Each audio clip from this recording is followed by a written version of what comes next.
For today's video guys, lumabas ako kasi gusto kong tumaya ng loto or tawag dito sa Hong Kong March 6. Lagi akong lumalabas. Siyempre lumalabas lang ako kapag nasa trabaho yung mga amo ko kasi maghapon naman silang wala. So lumabas ako tanghali yan. Siyempre tinapos ko muna yung paglilinis ko. Okay na yon. At least pagbalik ko wala na akong gagawin. Kakain na lang. At saka bibili na lang ako ng pagkain sa labas para ano. Pero ulam lang naman yung bibilhin ko or hindi ko alam kung ano yung bibilhin ko. Basta may makain lang ako pag uwi, balik. Ayan.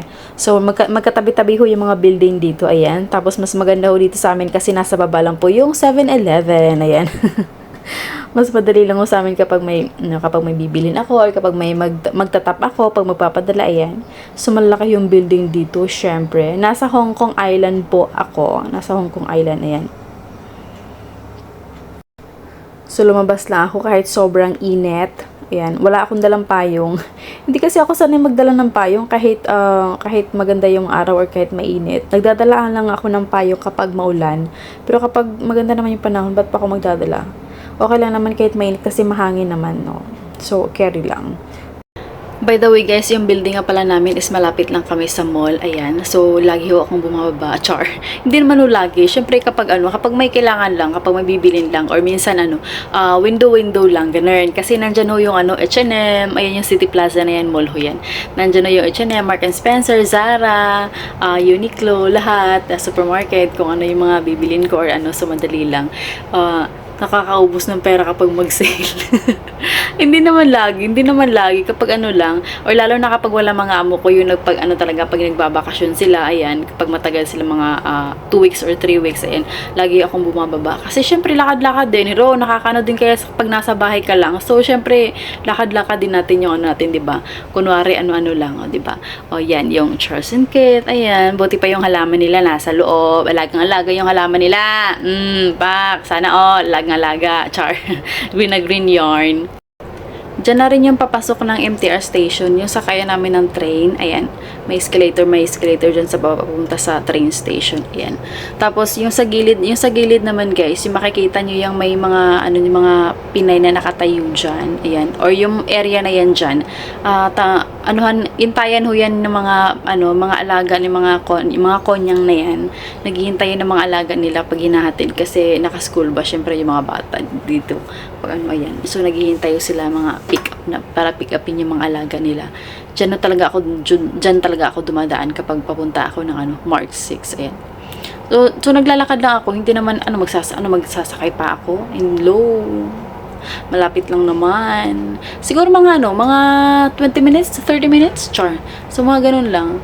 Maganda naman yung maglakad, 'di ba? Kasi exercise din naman yun sa paa. Kahit mainit. Okay lang kahit mainit. Total naman, sanay naman tayo sa galaan eh. Syempre kapag day off, 'di ba? Pero hindi naman ako laging gumagala pag day off kasi meron akong tinatambayan na bahay kapag day off. So, may time na gumagala kami minsan. Eto nga pala yung mga taxi nila dito guys. Dalawang kulay ho yung taxi nila dito. Red at saka green. And then, may nakalagay ho dyan sa likod. Kung nakikita nyo, ayan, 4 seat. Ayan. Kasi meron hong ibang taxi na may 5 seats, may 4 seats. Ayan. So, minsan kapag nagtataxi kami, lalo na kapag makasama ko mga kaibigan ko, pag marami kami, or pag 5 kami, ayan, syempre kinukuha namin yung 5 seats na taxi. Kapag nagtataxi kami papunta dun sa bahay ng tita ko na pinupuntahan namin pag day off. Or tinatambayan namin pag day off. Ayan. At habang naglalakad ako guys, feel ko na yung pawis ko na tumatagaktak na talaga siya. Promise. Park nga pala yan dyan guys, ayan, kung makikita nyo, ayan. Pero walang tumatambay ngayon kasi syempre sobrang init. Pero usually talaga nagtatambay dyan yung mga nagtatrabaho dyan sa office. Ay may building dyan na yung mga nagtatrabaho, ayan. Bumibili lang sila ng pagkain. Pero minsan hapon, mas marami dyan pag hapon. Like yung mga taga-building, yung mga nakatira dyan, ayan. Bumababa sila para tumambay dyan. O di kaya yung mga konyang pinapasyal yung mga alaga nila or yung mga alaga nilang aso. Yan. Pero ako din naman, tumatambay din naman ako dyan minsan kapag hindi ako pumupunta dun sa bahay ng tita ko sa Taipo. Pero syempre hapon din. Kasi mas maganda kasi pag hapon, hindi na mainit. Like yung mga 4 or 5, ayan, hindi na yan mainit. So, dyan ako tumatambay. Sino dito nanood ng Hello, Love, Goodbye Guys ni Catherine Bernardo at saka ni Alden Richard. Ayan, kung naalala nyo yung pinagpicturean nila. Ayan. So, yan ho yun. Yan ho yung tinatawag namin na monster building. Ayan. Sa likod ho dyan, mas makulay ho yung mga building. Iba, yung sa labas ganyan lang siya. Pero sa loob, nandun ho yung mga makulay. Kung saan yung nagpicture sila, Kat at saka Alden. Nakapag-picture na rin ako dyan. And nandito na rin ako sa Mark 6 guys, or yung pagtayaan ko ng loto. Ayan, nakita niyo yung The Hong Kong Jockey Club. Ayan, so kinuhanan ko lang siya kasi bawal na sa loob. Bawal mag-video sa loob, bawal mag-picture. So kinuhanan ko lang siya. Ayan, so dyan ho tayo tataya ng loto. Sana manalo. Ilang beses na ba akong tumaya ng loto? Wala pa rin. At ayun guys, tapos na akong tumaya ng loto. Sana manalo. Oh my God, Lord, pabigyan niyo po ako. Para makauwi na ako at hindi na ako magtatrabaho dito sa Hong Kong. Char. Ayan. So, lumabas na tayo. Binaba ko lang yung phone ko kasi baka makita ko ng guard. Ayan. Kasi syempre bawal nga mag-video, di ba? So, ayan, nakalabas na tayo. Diba? Sobrang init! Ayan, so pauwi na ako dito guys at muntik ko na makalimutan, wala pala ako makain. Kaya duman ako dyan sa tindahan na yan para bumili ng pagkain. Tapos gusto ko sanang bilhin yung may kanin pero may tirang kanin pa dun sa bahay. Kaya ano na lang yung kinuha ko. Meron akong binili last time, yung parang mix, ano ba yun? Yung mix nila na pagkain na yan. Ayan, yung fishbowl at saka siomai at saka white na yan. Hindi ko alam kung anong pangalan dyan, basta sikat yan sa kanila. Masarap naman siya, kaya yan na yung kinuha ko.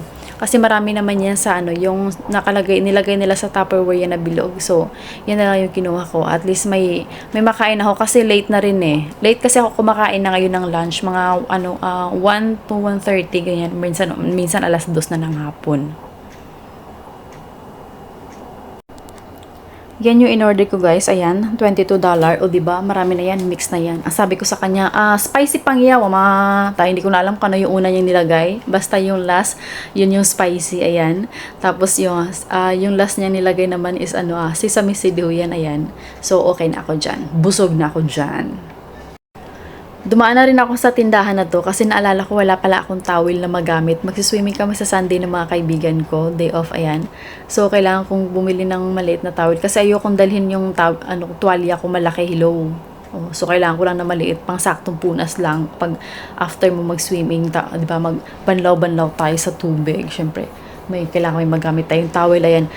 Siya nga pala guys, kapag nagbabox kami, diyan kami bumibili ng mga abubot. Yung mga nalalagay namin sa box namin, mga gamit pambahay. Ayan, mura lang ho yan. Mura nest, $10, $20. Ayan, ayan may $6. Yung mga, depende din syempre. Ayan. So, yung mga ipit na yan, yung mga na yan, mura lang yan. Oy. Wala akong ngayon, wala akong budget. Char. Kung ano yung sa Jackaw, yun lang kukunin ko. So, syempre, dahil towel lang naman yung kailangan ko, kaya dumiretso na ako sa towel, ayan. Busy si Popo sa baba, kakapili ng kutsara, ayan.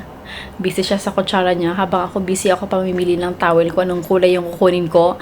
Kasi gustong-gusto ko naman yung mga kulay. At saka maganda siya guys, kasi hindi siya manipis na towel, makapal siya ng konti. At saka, parang malaki siya ng konti sa, yung sa Good Morning towel, ayan. Tapos, siya, makapal. Ayan, blue. Hindi ko kasi alam kung anong kunin ko. Kung blue ba or yellow or ano ba yun?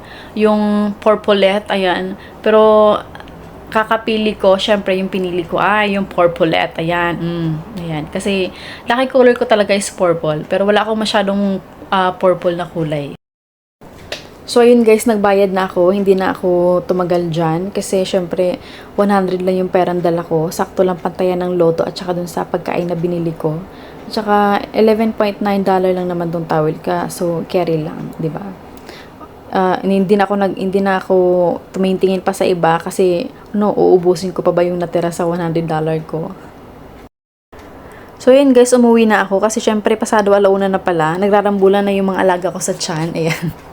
Kasi gutom na pala ako. Lagpas na ako sa oras ng kain ko. Ayan. So, ito nga pala yung building namin. Yung card ko nawala kasi yung card ko sa building. Kaya ano lang ako, press lang ako sa caretaker. Ayan. Ayan, press lang. Tapos sila na yung magbubukas. Depende kung hindi sila busy. Char. Ayan. Ayan. So, yan yung baba ng building namin. Ayan. Ground floor. Char. Ayan. So, hi. Ayan na yung sikonyang na lakachera. So, ayan, nilapag ko na yung pagkain na binili ko para naman makakain na ako. Hello. Tadan! Ito nga pala yung pagkain na binili ko guys. Ayan, o diba? Mix na yan. Fishball, siomay, at saka yung puti na hindi ko alam kung anong tawag dyan. Ayan. Tapos yung tirang kanin ng mga amo ko ng umaga. Meat rice ho yan. At saka syempre, araw-araw kaming may prutas. Ayan. O diba ang haggard ko, char. So, yun lang for today's video guys. Thank you so much for watching.